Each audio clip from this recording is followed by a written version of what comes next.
Hello guys, મારી YouTube channel DJ વ્લોગમાં આપ સૌનું હાર્દિક સ્વાગત છે। આજે આપણે અથાણું કઈ રીતે બનાવવું એ અંગેનો વ્લોગ બનાવીશું। તો સૌપ્રથમ કાચી કેરીના કટકા કરીને આપણે હળદરના ખાટા પાણીમાં આપણે ડૂબોવવામાં આવશે અને તેને સૂકવી દેવામાં આવશે। આ કટકાઓને આપણે 2 થી 3 દિવસ સુધી આ રીતે સૂકવવામાં આવે છે। સાથે સાથે ગાજરને પણ સૂકવવામાં આવે છે। સૌપ્રથમ આપણે તેલ ગરમ કરવા મૂકી દઈશું તવીમાં। ત્યારબાદ રાઈ, મેથી અને ધાણાના કુરિયાને મિક્સ કરી લઈશું એક પાત્રમાં। ત્યારબાદ તેને ગરમ તેલમાં મિક્સ કરવામાં આવે છે। ત્રણેય ભાતના કુરિયાઓ સરસ મજાના તેલમાં શેકાઈ જાય તેની આપણે રાહ જોઈશું।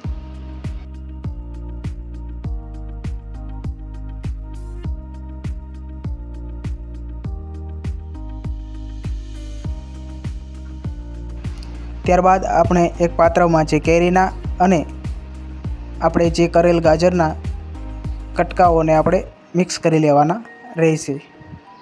તમે જોઈ રહ્યા છો, આ મારા દાદાજી છે, તે સરસ મજાનું મિક્સ કરવાનું ચાલુ કરી દીધું છે। ત્યારબાદ આપણે જે કુરિયાઓ તેલમાં તળી નાખ્યા છે તેને આપણે અંદર નાખવાના રહેશે। એ પહેલાં આપણે લાલ મરચું ઉપર નાખવાનું રહેશે, એ પણ આપણા સ્વાદ પ્રમાણે। ત્યારબાદ આપણે થોડુંક ઘરનું મરચું છે તે પણ નાખીશું અને સાથે સાથે જે ગોળ છે તેનો આપણે ઉમેરો કરશું। ત્યારબાદ તેને મિક્સ કરવામાં આવે છે। સરસ મજાનું મિક્સ કર્યા બાદ તમે જોઈ રહ્યા છો કેવી રીતે આ મિક્સ કરવામાં આવે છે। તેલમાં તળેલા કુરિયાઓ પણ તેની અંદર નાખવામાં આવે છે। થોડી વાર મિક્સ કરીને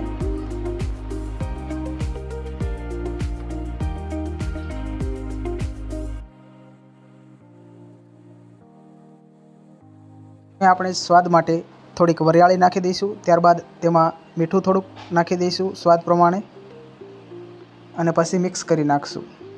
સાથે સાથે સ્વાદ માટે આપણે થોડીક ખારેક પણ નાખેલી છે।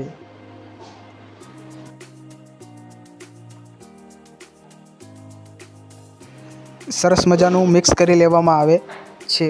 પછી તેને કોઈ એક પાત્રમાં ભરી લેવામાં આવે છે। આ છે મારા દાદાજી। તો આપણું આ અથાણું ખાવા માટે તૈયાર થઈ ગયું છે। તો સરસ મજાનું ડબ્બામાં ભરી પણ લીધું છે। તો સારું, ચાલો મિત્રો, તમને આ વ્લોગ કેવો લાગ્યો લાઇક એન્ડ સબસ્ક્રાઈબ કરજો। ફરી મળીશું બીજા વ્લોગમાં। Bye bye.